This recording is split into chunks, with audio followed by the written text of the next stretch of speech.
മനുഷ്യ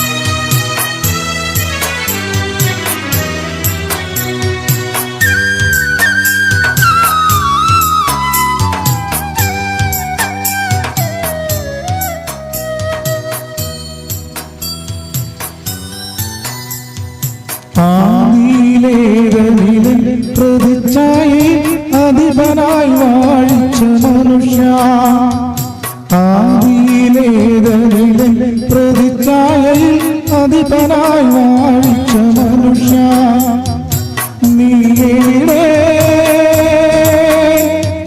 നീ എവിടെ നീ എവിടെ നീ എവിടെ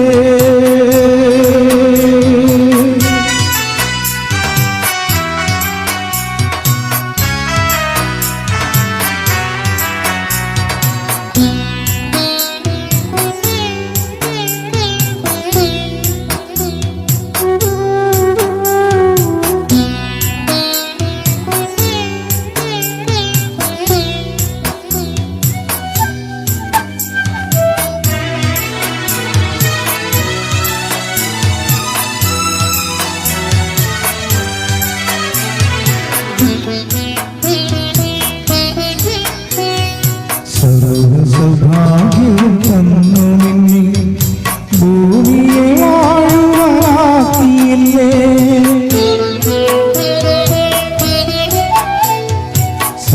സർവസൗഭാഗ്യവും തന്നു നിന്നെ ഭൂമിയെ വാഴുവാക്കിയില്ലേ എന്നിട്ടും നീ എന്ത് പോയി മറഞ്ഞു എൻ പാദവിട്ടങ്ങു ദൂരെ ദൂരെ എന്നിട്ടും നീ എന്ത് പോയി മറഞ്ഞു എൻ പാദവിട്ടങ്ങു ദൂരെ ദൂരെ ആദിയിലെ പ്രതിച്ഛായയിൽ അധിപനായി വാഴിച്ച മനുഷ്യ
Praise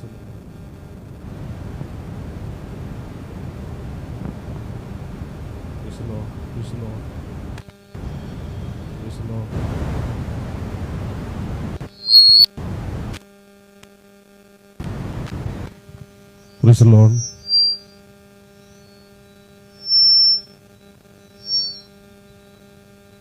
ദൈവനാമത്തിന് മഹത്വമുണ്ടാകട്ടെ. ഞങ്ങളെ ഈ മൈക്കിൻ്റെ ശ്രവണ പരിധിയിലൂടെ ശ്രദ്ധിച്ചുകൊണ്ടിരിക്കുന്ന എല്ലാ പ്രിയപ്പെട്ടവർക്കും ദൈവനാമത്തിലുള്ള സ്നേഹവന്ദനം ഞങ്ങൾ അറിയിച്ചുകൊള്ളുന്നു. ഈ കുറവന്തോട് പ്രദേശത്ത്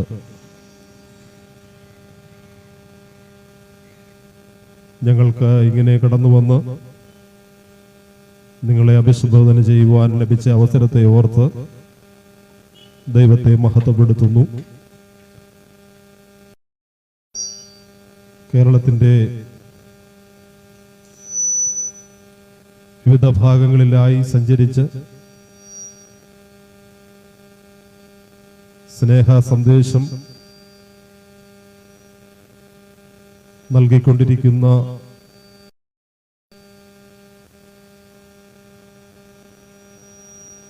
ഈ സുവിശേഷ യോഗത്തിലേക്ക് ഞങ്ങളെ ശ്രദ്ധിക്കുന്ന എല്ലാ ബഹുമാന്യരായ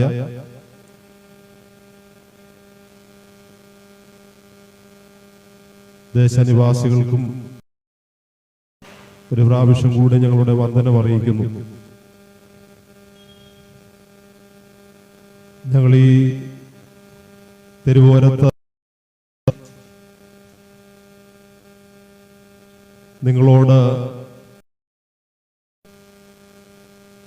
ഈ മൈക്കിന്റെ ശബ്ദത്തിലൂടെ ആഗ്രഹിക്കുന്ന ഒരു സന്ദേശമുണ്ട്. വിശുദ്ധ വേദപുസ്തകത്തിന്റെ അടിസ്ഥാനത്തിൽ പട്ടണങ്ങൾ തോറും ഗ്രാമങ്ങൾ തോറും തീരദേശ പ്രദേശങ്ങൾ തോറും അറിയിക്കുന്ന ഈ സന്ദേശം കർത്താവായ യേശുക്രിസ്തുവിനെ കുറിച്ചുള്ള സുവിശേഷ സന്ദേശമാണ്. സുവിശേഷം എന്ന പദത്തിന്റെ അർത്ഥം സദ്വർത്തമാനം, നല്ല വാർത്ത എന്നൊക്കെയാണ്.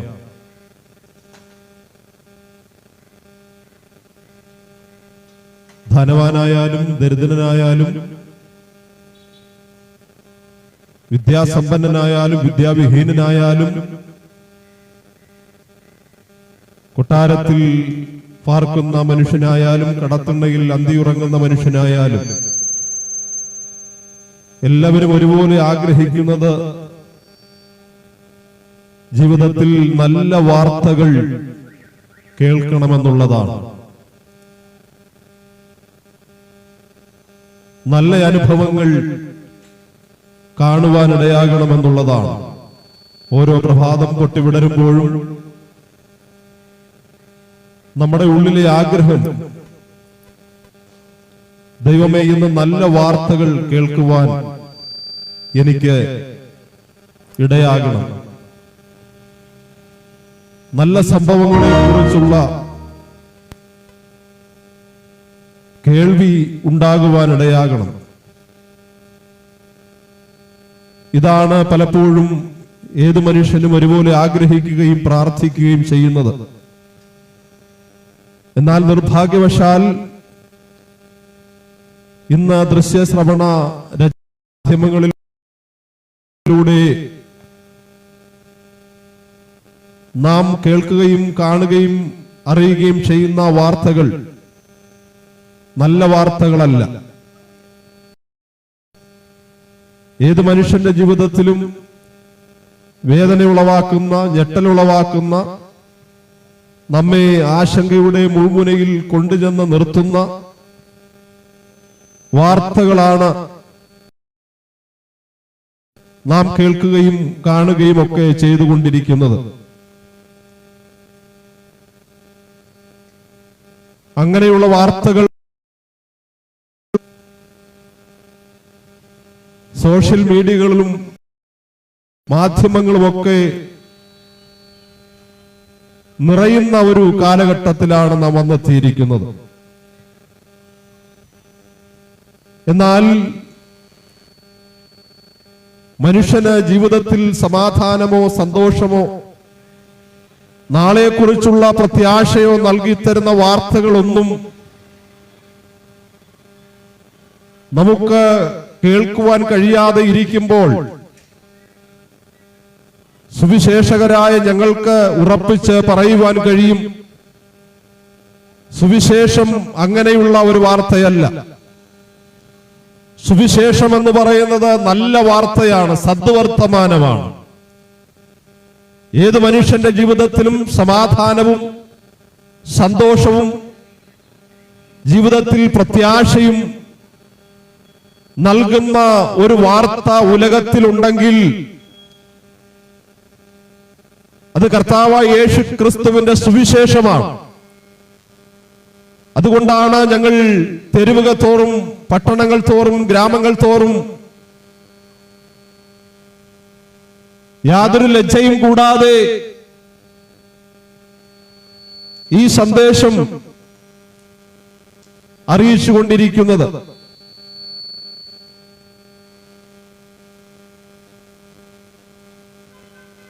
പ്രിയപ്പെട്ടവരെ, മനുഷ്യനെ സംബന്ധിച്ച്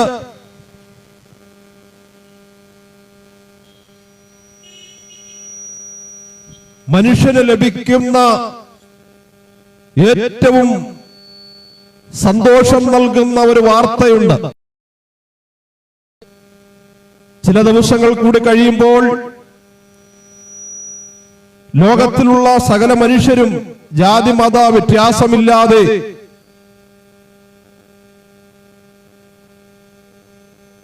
ആ സന്തോഷം പങ്കിടുവാൻ, ആഘോഷമാക്കുവാൻ ഒരുക്കങ്ങൾ നടത്തിക്കൊണ്ടിരിക്കുന്ന സമയമാണ്. വീടുകളിൽ സ്റ്റാറുകൾ തൂങ്ങിക്കഴിഞ്ഞു. വീടുകളും വീഥികളും സീരിയൽ ബൾബുകൾ കൊണ്ട്, നക്ഷത്രങ്ങൾ കൊണ്ട് പ്രകാശപൂരിതമായി കൊണ്ടിരിക്കുന്നു. മനുഷ്യന്റെ ജീവിതത്തിൽ മനുഷ്യന് കേൾക്കുവാൻ കഴിഞ്ഞിട്ടുള്ള ഏറ്റവും വലിയ സന്തോഷ വാർത്ത എന്ന് പറയുന്നത്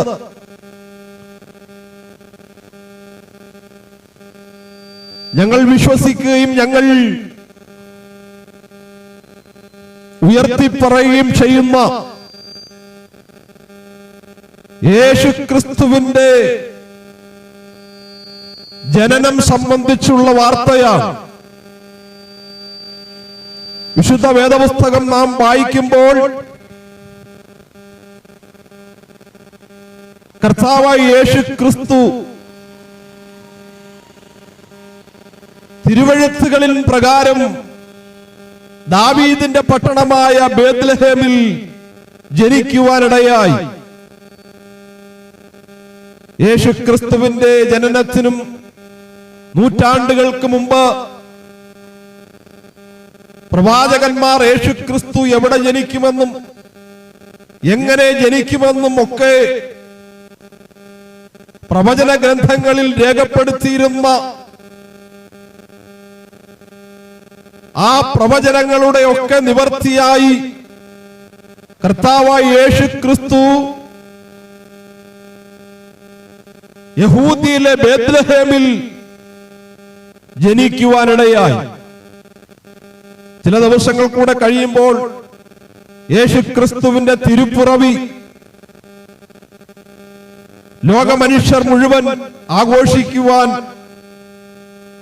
ഒരുക്കത്തിന്റെ നടുവിലാണ്.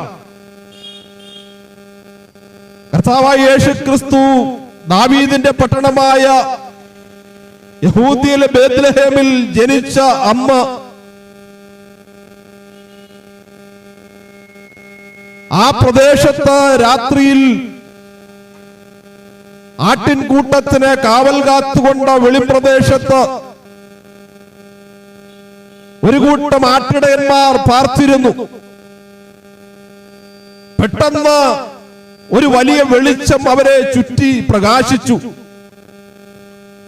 അവർ ഭയചകിതരായി നിൽക്കുമ്പോൾ അവർക്ക് പ്രത്യക്ഷനായ ദൂതൻ ഈ ആട്ടിടയന്മാരോട് പറയുന്ന ഒരു വാചകം ഇങ്ങനെയാണ്: ഭയപ്പെടേണ്ട, സർവജനത്തിനും ഉണ്ടാകുവാനുള്ള ഒരു മഹാസന്തോഷം ഞാൻ നിങ്ങളോട് സുവിശേഷിക്കുന്നു.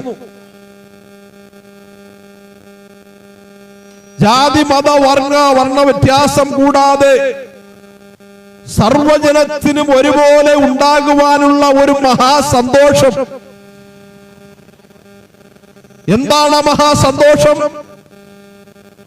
കർത്താവായ ക്രിസ്തു എന്ന രക്ഷിതാവ് ഇന്ന് നിങ്ങൾക്കായി ദാവീദിന്റെ പട്ടണത്തിൽ ജനിച്ചിരിക്കുന്നു എന്നുള്ളതാണ്. പ്രിയപ്പെട്ടവരെ, നമുക്കറിയാം എത്രയോ മഹാരഥന്മാർ ജനിച്ച് നല്ല സാരോപദേശങ്ങൾ നൽകി മനുഷ്യരെ അവിടെ അനുയായികളായി തീർക്കുവാനിടയായിട്ടുണ്ട്. എത്രയോ ഗുരുക്കന്മാർ നമ്മുടെ ലോകത്തിൽ ജനിച്ചിട്ടുണ്ട്. എത്രയോ ഇതിഹാസ പുരുഷന്മാർ ലോകത്തിൽ ജനിച്ചിട്ടുണ്ട്. പക്ഷേ അവരുടെ ആരുടെയും ജനന സമയത്ത് ഇങ്ങനെ ഒരു വിളംബരം ഉണ്ടായതായി ഒരു ചരിത്രത്തിലും നാം ഇതുവരെ വായിച്ചിട്ടില്ല, അറിഞ്ഞിട്ടില്ല. കാരണമെന്ത്? അങ്ങനെ ഒരു സംഭവം ലോകത്തിൽ ജനിച്ച ഒരു ഗുരുക്കന്മാരുടെയും ജീവിതത്തിൽ സംഭവിച്ചിട്ടില്ല. എന്നാൽ ഞങ്ങൾ പ്രഘോഷിക്കുന്ന യേശുക്രിസ്തുവിനെ സംബന്ധിച്ച് യേശുക്രിസ്തു തിരുവെഴുത്തുകൾ പ്രകാരം യഹൂദയിലെ ബേത്ലഹേമിൽ ജനിച്ച ആ രാത്രിയിൽ ആട്ടിടയന്മാർക്ക് പ്രത്യക്ഷനായ ദൂതൻ അവരോട് പറയുന്നത്: ഭയപ്പെടേണ്ട, സർവജനത്തിനും ഉണ്ടാകുവാനുള്ള ഒരു മഹാസന്തോഷം ഞാൻ നിങ്ങളോട് സുവിശേഷിക്കുന്നു. കർത്താവായ ക്രിസ്തു എന്ന രക്ഷിതാവ് ഇന്ന് നിങ്ങൾക്കായി ദാവീദിന്റെ പട്ടണത്തിൽ ജനിച്ചിരിക്കുന്നു. അതാണ് സർവജനത്തിനും ഉണ്ടാകുവാനുള്ള ഒരു മഹാസന്തോഷം. പ്രിയപ്പെട്ടവരെ, ആഴമേറിയ ഒരു നദിയിൽ മുങ്ങിത്താണുകൊണ്ടിരിക്കുന്ന, നിലവിളിക്കുന്ന, ജീവന് വേണ്ടി അയ്യം വിളിക്കുന്ന ഒരു മനുഷ്യനെ സംബന്ധിച്ച് അവനെ രക്ഷിപ്പാൻ കഴിവുള്ള, പ്രാപ്തിയുള്ള ഒരു രക്ഷകനെത്തിയിട്ടുണ്ടെന്നുള്ള അറിവാണ് ആ മനുഷ്യന്റെ ജീവിതത്തിലെ ഏറ്റവും വലിയ സന്തോഷമെന്ന് പറയുന്നത്. ഭൂമിയിൽ മനുഷ്യനെ സംബന്ധിച്ച് ലോകത്തിൽ ലഭിക്കുവാനുള്ള ഏറ്റവും വലിയ സന്തോഷ വാർത്ത മറ്റൊന്നുമല്ല, അത് നസറേയനായ യേശുക്രിസ്തു, ലോകരക്ഷകനായ യേശുക്രിസ്തു, പാപത്തിൽ വീണുപോയ, പാപത്തിന്റെ ആഴക്കയത്തിൽ മുങ്ങിത്താണുകൊണ്ടിരിക്കുന്ന പാപിയായ മനുഷ്യരെ രക്ഷിപ്പാൻ പ്രാപ്തനായ ഒരു രക്ഷകൻ ഈ ലോകത്തിൽ കടന്നു വന്നു എന്നുള്ളതാണ് മനുഷ്യനെ സംബന്ധിച്ച ഏറ്റവും വലിയ സന്തോഷ വാർത്ത എന്ന് പറയുന്നത്. അപ്പോൾ യേശുക്രിസ്തുവിന്റെ ജനന സമയത്ത് സ്വർഗത്തിൽ നിന്ന് ഇറങ്ങി വന്ന ദൈവദൂതൻ ആട്ടിടയന്മാരോട് പ്രഘോഷിച്ചത് സർവജനത്തിനും ഉണ്ടാകുവാനുള്ള ഒരു മഹാസന്തോഷം ഞാൻ നിങ്ങളോട് സുവിശേഷിക്കുന്നു എന്നാണ്. അത് മറ്റൊന്നുമല്ല, കർത്താവായ ക്രിസ്തു എന്ന രക്ഷിതാവ് ഇന്ന് നിങ്ങൾക്കായി ദാവീദിന്റെ പട്ടണത്തിൽ ജനിച്ചിരിക്കുന്നു എന്നുള്ളതാണ്. ഞാൻ മുമ്പേ ഓർപ്പിച്ചതുപോലെ ഏതാനും ചില ദിവസങ്ങൾ കഴിയുമ്പോൾ കേക്കുകൾ മുറിച്ച് പുതുവസ്ത്രങ്ങൾ ധരിച്ച് വീടുകളിലും വീഥികളിലുമൊക്കെ നക്ഷത്രങ്ങളും സീരിയൽ ബൾബുകളും ഒക്കെ തെളിയിച്ച് പ്രകാശപൂരിതമായ ആഘോഷപൂർവമായ ഒരു ക്രിസ്മസ് കൂടി ആഘോഷിക്കുവാൻ മനുഷ്യൻ വെമ്പൽ കൊണ്ട് ഒരുക്കങ്ങൾ നടങ്ങിക്കൊണ്ടിരിക്കുകയാണ്. എന്നാൽ സുവിശേഷകരായ ഞങ്ങൾക്ക് നിങ്ങളോട് പറയുവാനുള്ളത്, കർത്താവായ യേശുക്രിസ്തുവിന്റെ ജനനം എന്തുകൊണ്ടാണ് മനുഷ്യന് ലഭിച്ച ഏറ്റവും വലിയ സന്തോഷ വാർത്തയായി വിശുദ്ധ വേദപുസ്തകത്തിൽ നമുക്ക് കാണുവാൻ കഴിയുന്നത്? അതിന്റെ കാരണം യേശുക്രിസ്തു പാപികളെ രക്ഷിപ്പാനാണ് ഈ ലോകത്തിലേക്ക് കടന്നു വന്നത് എന്നുള്ളതാണ്. അതിനേക്കാൾ സന്തോഷമുള്ള ഒരു വാർത്ത മനുഷ്യനെ സംബന്ധിച്ച ലോകത്തിൽ ലഭിക്കുവാനില്ല. യേശുക്രിസ്തു പാപികളെ രക്ഷിപ്പാൻ തിരുവെഴുത്തുകൾ പ്രകാരം യഹൂദിയിലെ ബേത്ലഹേമിൽ ജനിച്ചു എന്നുള്ളതാണ് ഏറ്റവും സന്തോഷമുള്ള വാർത്ത. യേശുക്രിസ്തുവിന്റെ ജനനത്തോടുള്ള ബന്ധത്തിൽ തന്റെ മാതാവായിരുന്ന മറിയുടെ അടുക്കൽ ഇതേ ദൂതൻ വന്ന് പറയുന്ന മറ്റൊരു വാചകമുണ്ട്. കൃപ ലഭിച്ചവളെ, നിനക്ക് വന്ദനം, നീ ഗർഭം ധരിച്ച ഒരു മകനെ പ്രസവിക്കും, അവൻ വലിയവനാകും, അത്യുന്നതന്റെ പുത്രനെന്ന് വിളിക്കപ്പെടും. അവന്റെ പിതാവായ ദാവീദിന്റെ സിംഹാസനം ദൈവം അവന് കൊടുക്കും. അവൻ യാക്കോബ് ഗൃഹത്തിന് എന്നേക്കും രാജാവായിരിക്കും. അവന്റെ രാജ്യത്വത്തിന് അവസാനമുണ്ടാവുകയില്ല. അവൻ തന്റെ ജനത്തെ അവരുടെ പാപങ്ങളിൽ നിന്ന് രക്ഷിപ്പാനിരിക്കൊണ്ട് നീ അവനെ യേശു എന്ന പേർ വിളിക്കണം. ഈ ലോകത്തിലേക്ക് രക്ഷകനായി കടന്നു വന്ന മശിഹ തമ്പുരാനെ കുറിച്ച് അവിടെ പറയുന്ന വാചകങ്ങളാണ് ഞാൻ നിങ്ങളെ ഓർപ്പിച്ചത്. അവൻ വലിയവനാകും, അത്യുന്നതന്റെ പുത്രൻ എന്ന് വിളിക്കപ്പെടും. അവന്റെ പിതാവായ ദാവീദിന്റെ സിംഹാസനം ദൈവം അവന് കൊടുക്കും. അവൻ യാക്കോബ് ഗൃഹത്തിന് എന്നേക്കും രാജാവായിരിക്കും. അവന്റെ രാജ്യത്തിന് അവസാനമുണ്ടാകയില്ല. അവൻ തന്റെ ജനത്തെ അവരുടെ പാപങ്ങളിൽ നിന്ന് രക്ഷിപ്പാനിരിക്കൊണ്ട് നീ അവനെ യേശു എന്ന പേർ വിളിക്കണം. പാപത്തിൽ വീണുപോയ മനുഷ്യനെ സംബന്ധിച്ച് ലഭിക്കുവാനിരിക്കുന്ന ഏറ്റവും വലിയ സന്തോഷ വാർത്തയതാണ് യേശുക്രിസ്തുവിന്റെ ജനനം പാപിയായ മനുഷ്യന്റെ രക്ഷയ്ക്ക് വേണ്ടിയുള്ളതായിരുന്നു എന്ന്. അവൻ തന്റെ ജനത്തെ അവരുടെ പാപങ്ങളിൽ നിന്ന് രക്ഷിപ്പാനാണ് ഈ ലോകത്തിലേക്ക് വന്നത് എന്ന് സന്തോഷ വാർത്തയാണ് ദൂതൻ പ്രഘോഷിക്കുന്നത്. ക്രിസ്തു ശിഷ്യനായിരുന്ന യോഹന്നാൻ അപ്പോസ്തലൻ പറഞ്ഞു, പിതാവ് പുത്രനെ ലോകരക്ഷിതാവായി അയച്ചിരിക്കുന്നു. ന്യായപ്രമാണത്തിന് സാധിക്കാതിരുന്നതിനെ സാധിപ്പിക്കേണ്ടതിന് വേണ്ടി ദൈവരൂപത്തിലിരുന്നവൻ, ദൈവത്തോട് സമത്വമുണ്ടായിരുന്നവൻ, സ്വർഗത്തിന് മണിമകുടമായവൻ, ലക്ഷോപലക്ഷം ദൂതഗണങ്ങളുടെ ആരാധനാ പുരുഷൻ,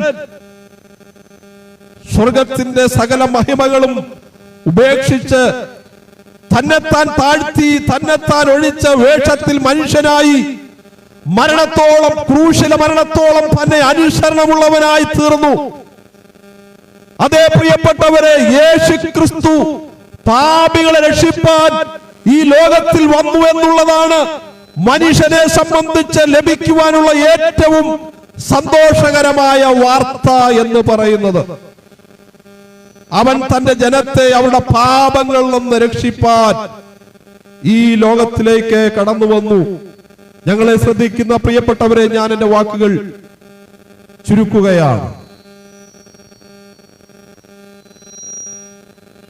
യേശുക്രിസ്തു കന്യകയിലൂടെ ഈ ഭൂമിയിൽ ജനിച്ചു എന്നുള്ളത് അത്ഭുതകരമായ ഒരു കാര്യമാണ്. യേശുക്രിസ്തുവിന്റെ ജനനം ഒരു അത്ഭുത ജനനം തന്നെയായിരുന്നു. യേശുക്രിസ്തുവിന്റെ ജനനം നൂറ്റാണ്ടുകളായി പ്രവാചകന്മാർ പ്രവചനയാത്മാവിൽ അവന്റെ ഗ്രന്ഥങ്ങളിൽ രേഖപ്പെട്ടിരുത്തിയിരുന്ന പ്രവചനങ്ങളുടെ ഒക്കെ നിവർത്തീകരണമായി സംഭവിച്ചു എന്നുള്ളത് അത്ഭുതകരമായ ഒരു കാര്യമാണ്. യേശുക്രിസ്തുവിനെ കുറിച്ചുള്ള പ്രവചനങ്ങളെല്ലാം അക്ഷരാർത്ഥത്തിൽ കൃത്യമായി നിറവേറുവാനിടയായി തീർന്നു എന്നുള്ളത് അത്ഭുതകരമായ ഒരു കാര്യമാണ്. എന്നാൽ പ്രിയപ്പെട്ടവരെ, യേശുക്രിസ്തു കന്യകയിൽ ജനിച്ചു. യേശുക്രിസ്തുവിന്റെ ജനനം അത്ഭുതകരമായ ഒരു ജനനമായിരുന്നു. പ്രവചനങ്ങളുടെയൊക്കെ നിവർത്തിയായിരുന്നു. യേശുക്രിസ്തുവിന്റെ ജനനം അത്ഭുതാവഹമായിരുന്നു എന്നുള്ളതിനേക്കാൾ ഒക്കെ ഉപരിയായി യേശുക്രിസ്തുവിന്റെ ജനനം എന്തിനു വേണ്ടിയായിരുന്നു എന്നുള്ളതാണ് ഏറ്റവും പ്രസക്തമായ, മനുഷ്യനെ സംബന്ധിച്ച് പ്രാധാന്യമർഹിക്കുന്ന ഒരു വസ്തുത എന്ന് പറയുന്നത്. എന്തുകൊണ്ടാണ് അങ്ങനെ പറയുവാൻ കാരണം? യേശുക്രിസ്തു നമ്മെ പോലെ ഒരു മനുഷ്യനായി ഈ ലോകത്തിൽ ജനിച്ച് കുറെ നാൾ ജീവിച്ച് നമ്മെ പോലെ സ്വാഭാവികമായ ഒരു മരണം വരിച്ച് ലോകത്തിൽ നിന്ന് മാറ്റപ്പെടുകയായിരുന്നുവെങ്കിൽ ക്രിസ്തുവിന്റെ ജനനം കൊണ്ട് പാപിയായ മനുഷ്യന് എന്തു നേട്ടമായിരുന്നു ലഭ്യമാകുമായിരുന്നത്? നമ്മെ പോലെ ഒരു മനുഷ്യനായി ലോകത്തിൽ ജനിച്ച് നമ്മെ പോലെ തന്നെ മരിച്ച ലോകത്തിൽ നിന്ന് ക്രിസ്തു മാറ്റപ്പെടുകയായിരുന്നുവെങ്കിൽ പാപത്തിന്റെ ആഴക്കയത്തിൽ മുങ്ങിത്താണ് കൊണ്ടിരിക്കുന്ന മനുഷ്യന് യേശുക്രിസ്തുവിന്റെ ജനനം കൊണ്ട് എന്ത് പ്രയോജനമായിരുന്നു ലഭ്യമാകുമായിരുന്നത്? ഒരു പ്രയോജനവും ഉണ്ടാകുമായിരുന്നില്ല. അതുകൊണ്ടാണ് ഞാൻ ഓർപ്പിച്ചത്, യേശുക്രിസ്തുവിന്റെ ജനനം എങ്ങനെയുള്ളതായിരുന്നു, എവിടെയായിരുന്നു എന്നുള്ളതിനേക്കാൾ അപ്പുറമായി ക്രിസ്തു ജനിച്ചത് എന്തിനു വേണ്ടിയായിരുന്നു എന്നുള്ളതാണ് പ്രസക്തമായ കാര്യം. ബൈബിൾ പറയുന്നു, ക്രിസ്തു യേശു പാപികളെ രക്ഷിപ്പാൻ ലോകത്തിൽ വന്നു. പിതാവ് തന്റെ പുത്രനെ ലോകരക്ഷിതാവായി അയച്ചിരിക്കുന്നു. സർവജനത്തിനും ഉണ്ടാകുവാനുള്ള ഒരു മഹാസന്തോഷം, ക്രിസ്തു എന്ന രക്ഷിതാവ് മാനവകുലത്തെ രക്ഷിപ്പാൻ ലോകത്തിൽ ജനിച്ചു എന്നുള്ളതാണ്. ഈ യേശു ക്രിസ്തുവിലൂടെയുള്ള രക്ഷയും പാപമോചനവും മരണാനന്തര നിത്യജീവനും അവകാശമാക്കുവാൻ സർവശക്തനായ ദൈവം നിങ്ങളെ സഹായിക്കട്ടെ. യേശുക്രിസ്തുവിന്റെ രക്തം സകല പാപവും പോക്കി നമ്മെ ശുദ്ധീകരിക്കുന്നു. മറ്റൊരുത്തനിലും രക്ഷയില്ല. നാം രക്ഷിക്കപ്പെടുവാൻ ആകാശത്തിന്റെ കീഴിൽ മനുഷ്യരുടെ ഇടയിൽ നൽകപ്പെട്ട ഏകനാമം യേശുക്രിസ്തുവിന്റെ നാമമാണ്. ഈ യേശുക്രിസ്തുവിനെ നിങ്ങളുടെ കർത്താവെന്ന് ഹൃദയം കൊണ്ട് വിശ്വസിച്ച് വായ് കൊണ്ട് ഏറ്റുപറഞ്ഞ് ഈ സൗജന്യമായ രക്ഷ പ്രാപിച്ച യഥാർത്ഥമായ സന്തോഷവും സമാധാനവും അനുഭവിപ്പാൻ ദൈവം നിങ്ങളെ സഹായിക്കട്ടെ എന്ന് ആത്മാർത്ഥമായി പ്രാർത്ഥിച്ചുകൊണ്ട് അവിടെ ഇവിടങ്ങളായി ശ്രദ്ധിച്ച, അതുപോലെ ലൈവിലൂടെ പലയിടങ്ങളിലായി ഞങ്ങളെ ശ്രദ്ധിച്ച എല്ലാ പ്രിയപ്പെട്ടവരെയും ദൈവം സഹായിക്കുകയും അനുഗ്രഹിക്കുകയും ചെയ്യുമാറാകട്ടെ എന്ന് പ്രാർത്ഥിച്ചുകൊണ്ട് എന്റെ വാക്കുകൾ ഉപസംഹരിക്കുന്നു. സമയം തന്ന ദൈവഭക്തന്മാർക്ക് നന്ദി അറിയിക്കുന്നു. Praise Lord. ഈ അനുഗ്രഹിക്കപ്പെട്ടതായ വചനം ഈ ദേശത്തോട് പങ്കുവെക്കുവാൻ സർവശക്തനായ ദൈവം തന്ന സാവകാശത്തിനായി നന്ദി പറയുന്നു. ഇവിടെ കേട്ട ദൈവവചനത്തിനും പ്രാർത്ഥനാ വിഷയങ്ങൾക്കും ഞങ്ങളുമായിട്ട് നിങ്ങൾക്ക് ബന്ധപ്പെടാം. ഇവിടെ നിന്ന് അല്പം കിഴക്കോട്ട് മാറി പട്ടശ്ശേരി അമ്പലത്തിന്റെ കിഴക്കുവശത്തായിട്ട് ഞങ്ങളുടെ ഒരു പ്രാർത്ഥന ഭവനമുണ്ട്. അവിടെ വന്നാൽ നിങ്ങൾക്ക് പ്രാർത്ഥന സംബന്ധമായ കാര്യങ്ങൾ സംബന്ധിക്കുകയും നിങ്ങളുടെ വിഷയങ്ങളെ ഓർത്തുകൊണ്ട് പ്രാർത്ഥിക്കുകയും ചെയ്യാമെന്ന് ഞങ്ങൾ ഈ തരുണത്തിൽ ഓർമ്മപ്പെടുത്തുന്നു.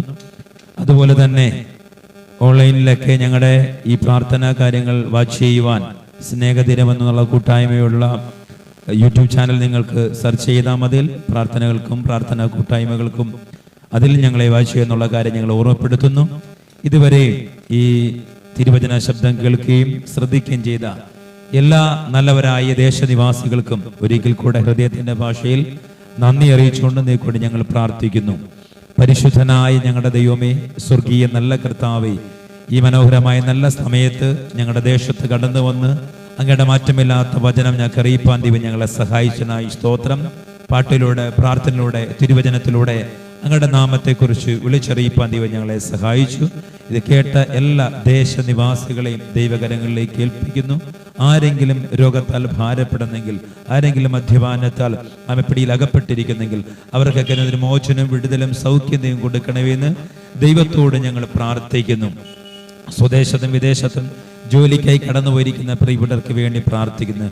കുഞ്ഞുങ്ങളുടെ വിദ്യാഭ്യാസത്തിന് വേണ്ടി ഞങ്ങൾ പ്രാർത്ഥിക്കുന്നു. ശാരീരിക ബുദ്ധിമുട്ട് അനുഭവിക്കുന്ന മാതാപിതാക്കൾക്ക് വേണ്ടി പ്രാർത്ഥിക്കുന്നു. അങ്ങനെ എല്ലാ പ്രിയപ്പെട്ടവരും ദൈവകരങ്ങളിലേക്ക് ഏൽപ്പിച്ച് ഞങ്ങൾ പ്രാർത്ഥിച്ച് അനുഗ്രഹിക്കുന്ന കർത്താവേ, അങ്ങയുടെ വരവ് താമസിച്ചാൽ അനേകര് ഈ ദേശത്ത് നിന്ന് നിത്യതയുടെ അവകാശികളായി തീരേണ്ടതിനായി ഞങ്ങൾ ദൈവത്തോട് പ്രാർത്ഥിക്കുന്നു. സകല മഹത്വവും ഞങ്ങൾ കർത്താൻ അർപ്പിക്കുന്നു. പ്രാർത്ഥനകനായി സ്തോത്രം. യേശു ക്രിസ്തുവിൻ ധന്യമുള്ള നാമത്തിൽ തന്നെ ആമേൻ. ദൈവം നിങ്ങളെല്ലാവരെയും അനുഗ്രഹിക്കുമാറാകട്ടെ. God bless you.